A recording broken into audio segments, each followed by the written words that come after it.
तथास्तु स्वामी। सभी लोग एक बार उच्च ध्वनि में नमोकार मंत्र का उच्चारण कर लें।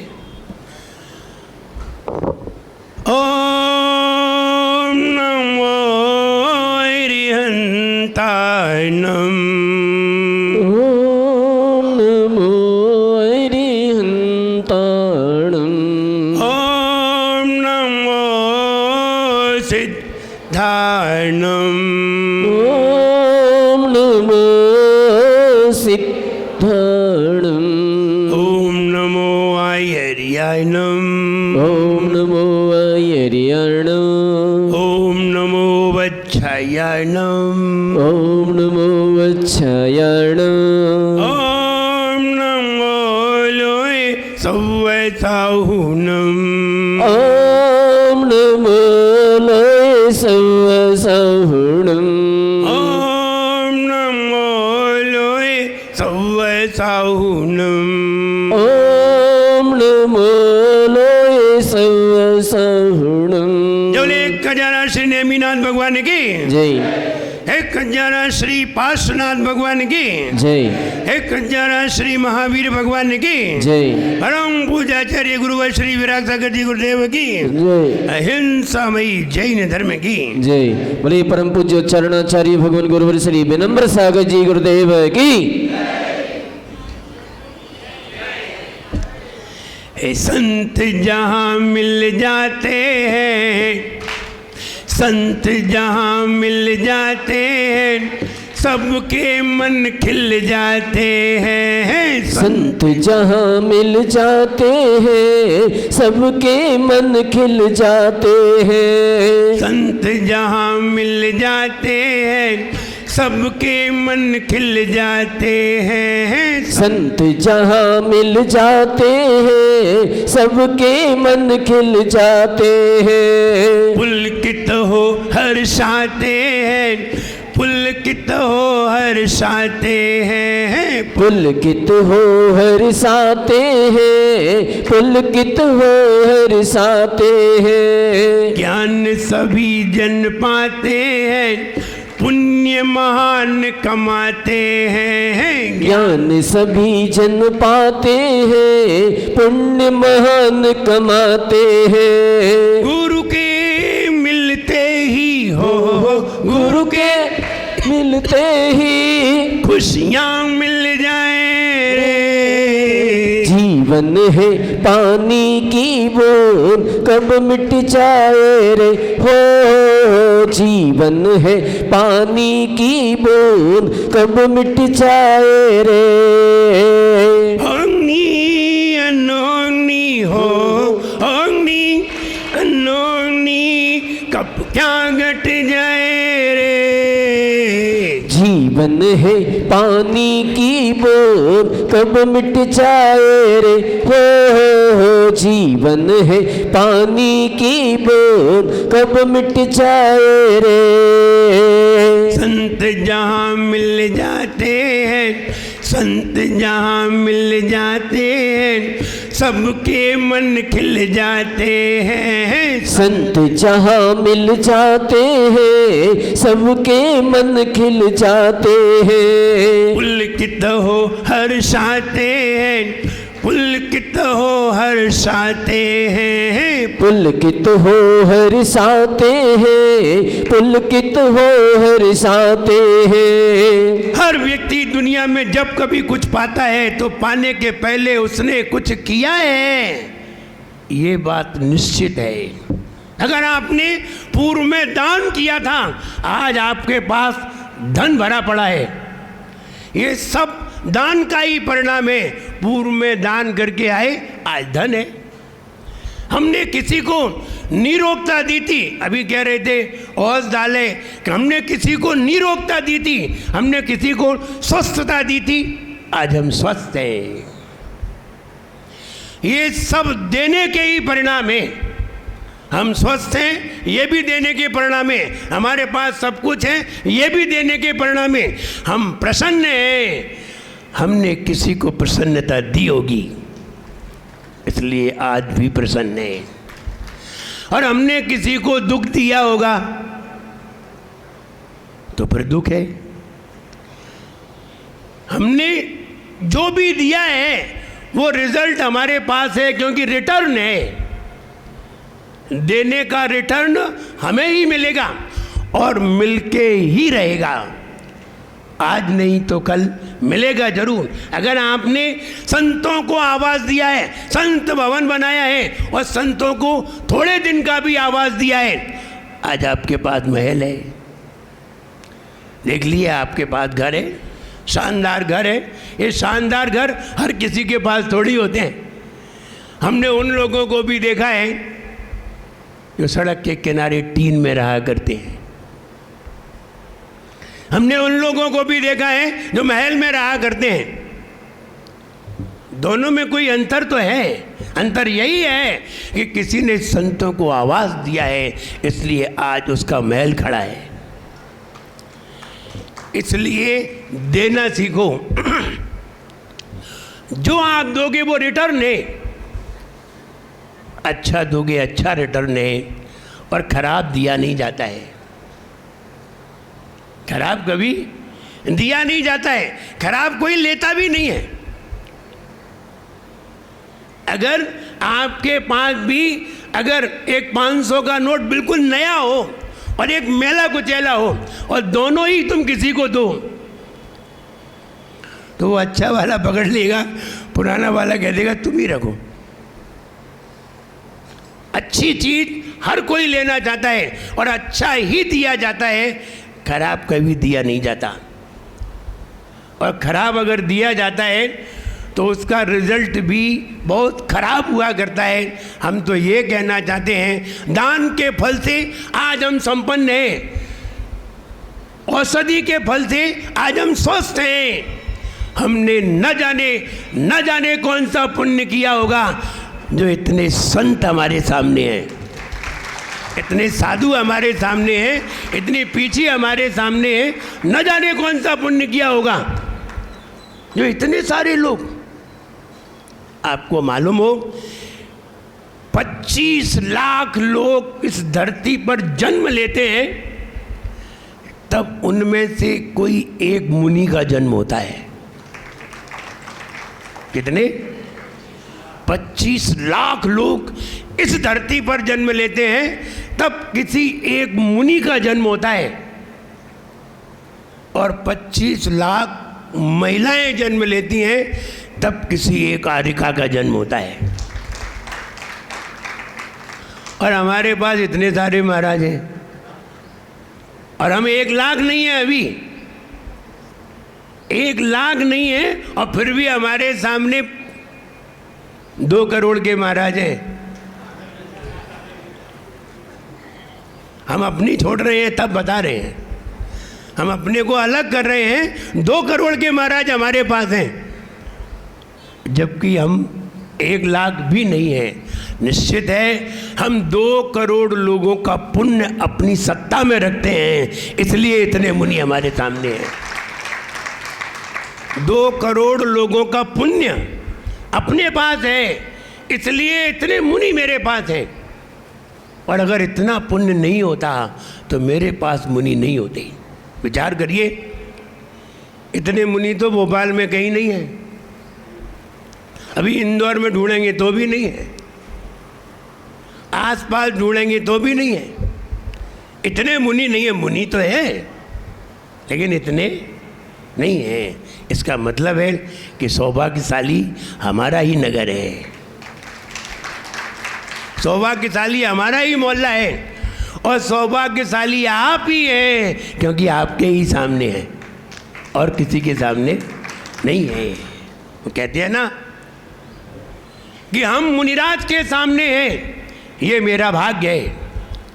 श्रावक की अपेक्षा से श्रावक मुनिराज के सामने है तो श्रावक का भाग्य है, और श्रावक के सामने मुनिराज है तो ये उसका सौभाग्य है, उसका होना भाग्य है।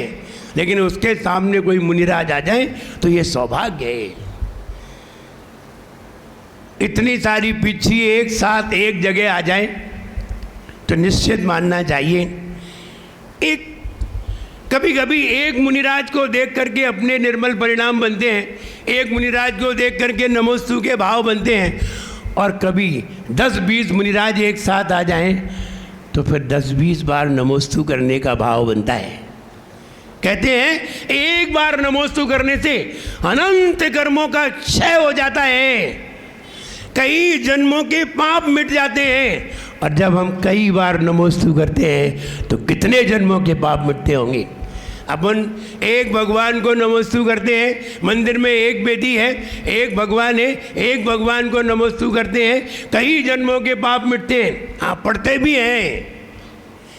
तो संस्तवेन भव संतति सन्निबद्धम पापम क्षणात् क्षयमुपैति शरीर वाजाम। एक बार भगवान को नमोस्तु करने से कई जन्मों के पाप क्षण में ही मिट जाते हैं। और अगर बहुत सारे भगवान हो तो बहुत सारे पाप मिटते हैं। एक महाराज हो तो एक बार नमोस्तु करना पड़ता है, और 5 महाराज हो तो 5 बार नमोस्तु होगा। जितने बार नमोस्तु होगा उतने ही ज़्यादा कर्मों का क्षय होगा। कहे सारे लोगों का मन एकदम प्रसन्न हो जाता है जब मुनिराज आते हैं। जब आपको सवेरे से पता चला होगा कि महाराज आ रहे हैं तो आप बताइए आपके मन में प्रसन्नता आई कि नहीं। ऐसी प्रसन्नता क्या रोज आती है? नहीं आती। जब कभी हमारा बहुत अच्छा पुण्य होता है, बहुत अच्छा कर्म होता है, बहुत अच्छा कर्म का उदय होता है, बहुत अच्छा भाव होता है, तब कोई बहुत अच्छा व्यक्ति तुम्हारे सामने होता है। हमेशा नहीं होता। और जब पाप का उदय होता है, खराब उदय होता है, खराब मन होता है, तब खराब व्यक्ति भी मेरे सामने होता है। अच्छा व्यक्ति जब कोई मुनिराज हमारे घर पे आ जाते हैं और मुनिराज को हम आहार कराते हैं तो श्रावक क्या कहता है? आज मेरा अहोभाग्य है, आज मेरा सौभाग्य है। ऐसा उसके मन में भाव आता है। रोज क्यों नहीं आता? जब कोई अच्छा व्यक्ति हमारे सामने आता है तब हमारे अंदर सौभाग्य का पता चलता है, तब हमारे अंदर भाग्य का पता चलता है। अभी हमारे सर्वक भैया, और कहाँ हैं प्रमोद भैया? दिखाई नहीं दे रहे। हाँ जी, लगता है हमारे संघ के आचार्य यही हैं। इन्होंने कह दिया महाराज का यहीं चातुर्मास होगा। अभी आचार्य श्री को तो पता नहीं है, तो इन्हें पता है। लेकिन ये उनका प्रेम है, ये उनका लगाव है, और आज का लगाव नहीं है, 21 साल पहले का लगाव है। 21 साल पहले का जो लगाव है वो लगाव अभी दूर नहीं हुआ, और वो इतना अपनत्व में आ गया कि उन्होंने ही निर्णय कर दिया महाराज यहीं चातुर्मास होगा। अभी हमें मालूम नहीं है कि मेरा चातुर्मास कहाँ होगा, लेकिन उन्हें मालूम है कि मेरा चातुर्मास कहाँ होगा। ये उनका लगाव है। और कभी कभी अपनत्वपना इतना हो जाता है कि फिर सामने वाले के बारे में भी निर्णय देने का भाव बन जाता है। ये अपनत्व के परिणाम है। हमारे कहाँ हैं विनय भैया? हाँ, विनय भैया पुराने हैं ये। जब चंदेरी में चातुर्मास हुआ 2003 में, मुनि अवस्था का पहला चातुर्मास, मुनि दीक्षा ललितपुर में हुई 2003 में, और चातुर्मास चंदेरी में। और चंदेरी में चातुर्मास हुआ तो सभी लोगों ने इतना लाभ लिया, और वहाँ फिर भक्तामर की लहर तो चलती ही है, पूजन की लहर, भक्तामर की लहर। और भी आज जिस मंदिर में चातुर्मास हुआ था वो मंदिर आज जब आप चंदेरी जाएं तो ज़रूर देखने जाएं। देखने योग्य हो गया।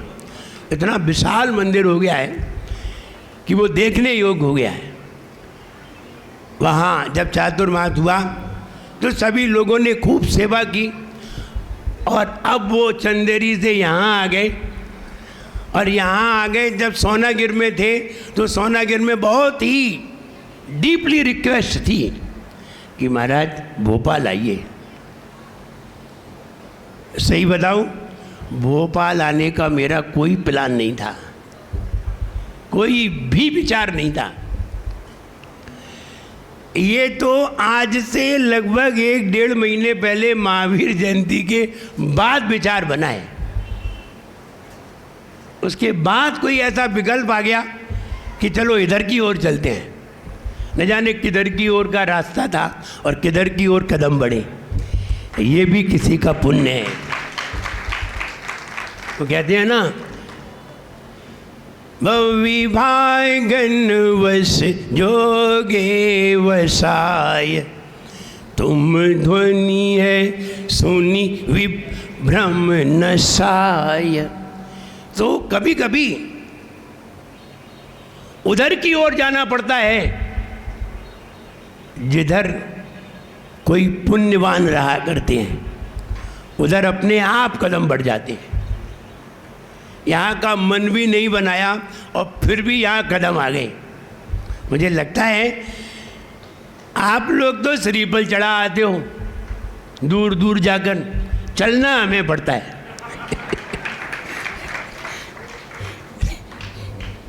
तुम एक श्री पर रखाते हो, निपट जाते हो, अपने घर आके बैठ जाते हो।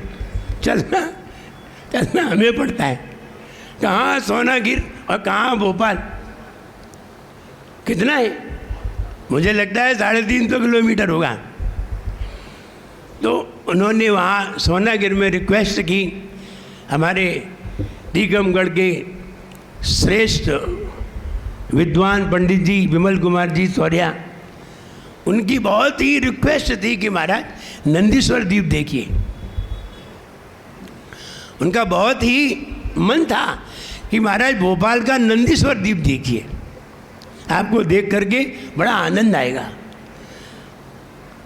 ये बात सही है, हमने अभी तक नहीं देखा है। अब देखेंगे जाकर। तो हमने कहा ठीक है देखेंगे। और जब भोपाल आए तो ये बात जरूर आई मन में कि नंदीश्वर द्वीप कहाँ है? बोले लाल घाटी में है। ठीक है, हमने कहा वहाँ भी चलेंगे। और ऐसा योग बन गया कि 8-10 दिन का समय नंदीश्वर द्वीप के लिए आ गया। ऐसा योग बन गया। हमारे जज साहब, क्या नाम, विजय कुमार जी, वो भी कह रहे थे महाराज अब आप चातुर्मास के बाद ही जाना। सारे लोगों ने प्लानिंग कर ली थी क्या? यहाँ निश्चित है सबके मन एकदम प्रसन्न है।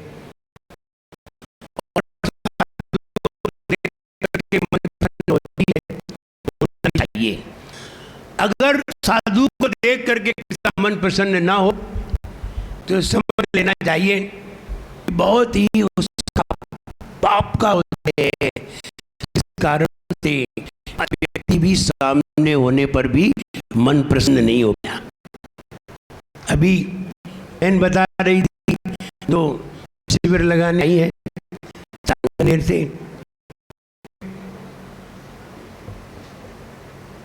एक संस्थान है, देखिए कोई व्यक्ति सिर के माध्यम से अगर नई पौध है उसमें अपने संस्कार डालता है तो हमारी भी जिम्मेदारी हो जाती है कि हमें भी उस नई पौध में एक अच्छे संस्कार देना चाहिए, जिससे कि आगे वो धर्म को समझ सकें, सही धर्म के संस्कार ले सकें और मंदिर में आराधना करके साधुओं की सेवा कर सकें। ये विचार जब आया और जब जयपुर में ऐसी बात हुई और वही मुख्य प्लेस था और वहीं जाकर के वो संस्थान तैयार हुआ और आज जगह जगह ये शिविर लगाए जाते हैं। इन शिविर के माध्यम से उन बच्चों में ये संस्कार दिए जाते हैं। हमने शिखर जी में एक शिविर देखा था, जब हम शिखर जी में थे 2014 में। शिखर जी में वर्षा योग था। वहाँ जो अभी बता रहे थे एकांत मत वाले, एक आंख वाले, एकांत मत वाले, वो शिविर लगा रहे थे और वहीं लगाया जहाँ मेरा प्रवास था। हमने जब एक बात देखी, जब हम शुद्धि करके मंदिर में अंजलि लेने मुद्रा लेने के लिए जाने लगे, आहार के लिए जा रहे थे, तो वो बच्चे शिविर में बैठे हुए थे। उसमें ऐसी ही 2 बालिकाएं थीं जो पढ़ा रही थीं, और छोटे छोटे बच्चे जो 4 साल, 5 साल, 7 साल, 8 साल, इतने छोटे छोटे बच्चे थे। सारे बच्चे जैसे ही हम वहाँ से गुजरे निकले तो बच्चों ने ऐसे हाथ जोड़ लिए, लेकिन जैसे ही उन बच्चों ने अपनी मैडम को देखा तो मैडम तो जोड़े ही नहीं थी, तो बच्चों ने धीरे से फिर ऐसे कर लिए। इनका देखो जी, अभी से संस्कार हैं। अगर इन बच्चों में सही संस्कार अभी से नहीं आए तो यही बच्चे बड़े होकर के अपने मुनियों को मुनि नहीं समझ पाएंगे और ये मुनियों को नमन नहीं कर पाएंगे। और फिर ये बताइए, ये नई पौध है, अगर ये मुनि की सेवा नहीं कर पाए तो ये कभी भी दान नहीं दे पाएंगे। इनकी जिंदगी से दान खत्म हो जाएगा, दान का संस्कार खत्म हो जाएगा, और जिसने दान नहीं किया उसका भविष्य बेकार हो जाएगा। तब मन में आया शिविर लगाना चाहिए, और शिविरों के माध्यम से जो ज्ञान दिया जाता है वो अन्य किसी के माध्यम से नहीं दिया जा सकता। इसलिए यहाँ जो बच्चों का शिविर लग रहा है, इसमें केवल बच्चे ही ना पढ़ें, बड़े लोग भी पढ़ें। आज से चालू है और 11 तारीख तक है, और आज से 11 तक हम भी यहीं हैं। इसलिए बड़े लोग भी पढ़ें, बड़े लोग भी संस्कारों को प्राप्त करें। हमारे संघ में प्राची दीदी हैं, बहुत बढ़िया शिविर, हम गए, सबसे बढ़िया शिविर। उस शिविर की तुलना करना बहुत मुश्किल है। जैसे जब कभी वर्षा योग में भक्तामर शिविर होता है, उसकी तुलना करना बहुत मुश्किल है। जिसने भी देखा होगा वो जानता होगा। हाँ, विनय भैया ने देखा है, वो जानता होगा कि भक्तामर शिविर क्या चीज़ है। यद्यपि भक्तामर तो सभी पढ़ाते हैं, लेकिन पढ़ाने के तरीके हैं। कॉलेज तो सभी जगह होते हैं, लेकिन सभी कॉलेज एक क्वालिटी की थोड़ी होते हैं। कॉलेज तो सभी होते हैं, कॉलेज यहाँ भी है, लेकिन सभी अलग होते हैं। तो हम कि शिविर जरूर करना चाहिए और सभी को अपने अपने बच्चों को। अभी हम ललित में थे, योग एक विनम्र एकेडमी 12 दिन की थी, 400 बच्चे। और अच्छा तब लगता था कि शाम की जो क्लास होती थी 7 बजे से 8:30 बजे तक, तो बच्चों के माता पिता भी आते थे। माता पिता मंदिर में जाप करते थे और बच्चे अंदर पढ़ते थे। तो हमें वो बात याद आ गई, जैसे कि स्कूल में माता पिता बच्चों को लेकर के जाते हैं और लेकर के आते हैं, ऐसे ही एकेडमी में भी बच्चों को लेकर के आते थे और लेकर के जाते थे। हम ये कहें, लाल घाटी की समाज और लाल घाटी के वरिष्ठ लोग, इनके अच्छे विचार और अच्छी भावनाओं का प्रतीक है कि यहाँ इतने सारे साधुओं का समागम है। कभी कभी समाज में इस तरह के लोग होते हैं जहाँ कभी साधुओं का आगमन नहीं हो पाता। ऐसे भी होते हैं और ऐसे भी होते हैं जहाँ साधुओं का आगमन होता ही रहता है। ऐसे भी होते हैं। और जहाँ साधुओं का आगमन है उस समाज में संपन्नता नियम से होगी, क्योंकि साधु जहाँ भी जिस घर में चला जाएगा, जिस घर में उसके चरण पड़ जाएंगे, अपने इसलिए साधुओं का बहुत जरूरी है। साधु रहेंगे, संस्कार बनेंगे। एक एक घर में संस्कार बनते हैं। जब साधु नगर में आता है और अपने मोहल्ले में आ जाता है, तब इतने अच्छे विचार बनने लगते हैं लोगों के। जो लोग कभी साधुओं को आहार नहीं दे पाते, उनके मन में भी भाव आ जाते हैं, देख करके हम भी साधु को आहार दें। और जिन घर में साधुओं के चरण नहीं पड़ पाते, उनके मन में भी भाव आ जाते हैं कि मेरे घर पे भी साधु आए। और जिसके मन में ये भाव आ गया कि मेरे घर में साधु आए, समझना चाहिए उस व्यक्ति के घर में स्वर्ग उतरने लगा है। अच्छा भाव ऐसे ही उत्पन्न नहीं हो जाता।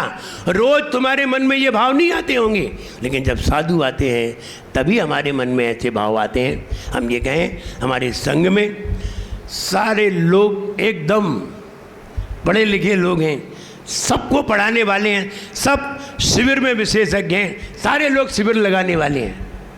चाहे फिर विज्ञ सागर महाराज हों, चाहे विनोद सागर महाराज हों, चाहे विनंद सागर महाराज हों, चाहे विनिवेश सागर महाराज हों, चाहे विनोद सागर महाराज हों, सभी महाराज बढ़िया पढ़ाने में दक्ष हैं। और माता जियों को तो आपने देख ही लिया है, देख लिया कि नहीं? सब माता जी जो डॉक्टरेट उपाधि से सहित हैं, वे पढ़ाने में कहाँ कमज़ोर होंगे। तो इसलिए आप सभी लोग इस शिविर के समय में महिलाएं भी पढ़ें, बच्चे भी पढ़ें और बालिकाएं भी पढ़ें। हम तो ये कहते हैं सब लोग पढ़ें, महिलाएं ही नहीं, पुरुष भी। मुन्ना भैया आ रही समझ में? पढ़ना है। ये नहीं है कि सवेरे ही निकल गए दुकान पे। दुकान अपने समय पर है, काम अपने समय पर है, लेकिन धर्म के विचार अपने समय पर है। कहते हैं पहले कमाओ फिर खाओ। जब आप सवेरे मंदिर आते हैं और भगवान की आराधना करते हैं और भगवान की अभिषेक पूजन करके आप जाते हैं, तो पहले आप कमाते हैं और फिर आप खाते हैं। आप यहाँ भी खुश रहेंगे और अगले जन्म में भी खुश रहेंगे। इसलिए सवेरे इतना बड़ा नंदीश्वर दीप हमें अपने गांव में मिला है। अपने अब नगर तो नहीं कह सकते, क्या कह सकते इसे? जैन नगर। अब नगर में तो पूरा भोपाल आ जाएगा। हमारी कॉलोनी में अगर हमें इतना बड़ा नंदीश्वर दीप मिला है और बढ़िया जुनालय मिला है, तो हम सबको चाहिए। अभी जब हम आ रहे थे तो कुछ लोग कह रहे थे महाराज मंदिर में कम से कम 200-250 लोग पूजन करते हैं। तो हमने कहा कम है, घर तो 500 है, फिर 200-250 कहाँ जाते हैं? उन सबको भी चाहिए जो नहीं कर पाते हैं कि भगवान की पूजन करें। हम ये कहना चाहते हैं आज तुम्हें जो भी प्राप्त है, किसकी कृपा है? बोलिए। जो आपको प्राप्त है किसकी कृपा है? भगवान की कृपा है। गुरुओं का आशीर्वाद है और भगवान की कृपा है। नरेंद्र भैया पूजन करते कि नहीं? हाँ, नरेंद्र तो करते होंगे, वो 96 से कर रहे होंगे, बिल्कुल नेमीनाथ भगवान के पास।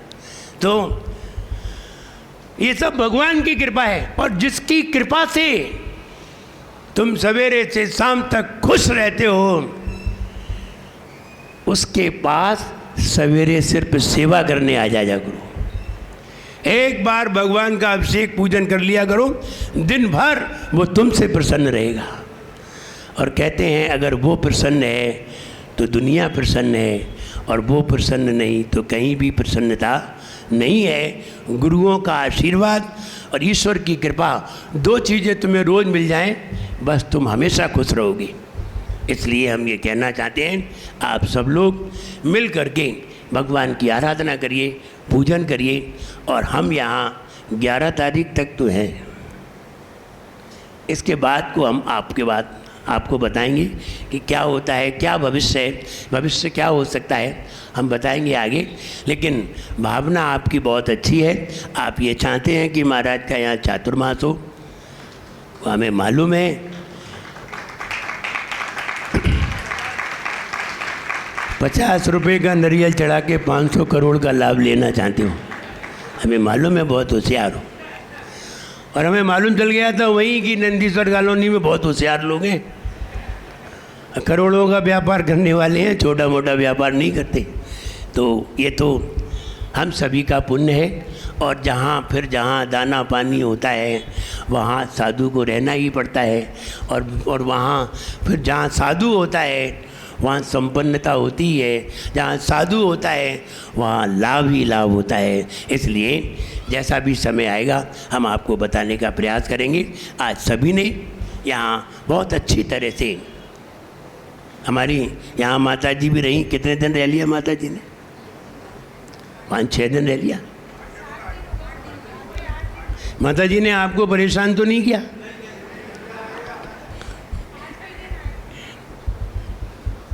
यहाँ माता जी आप भी रहीं, अच्छे से रही होंगी और आपको भी अच्छी ही शिक्षा दी होगी। आप सबके लिए, समाज की श्रेष्ठियों के लिए, सकल समाज के लिए, महिलाओं के लिए, सभी मंडल, युवा मंडल, आज हमें युवा मंडल दिखाई दिया। बिल्कुल युवाओं को धर्म में सबसे आगे आना चाहिए।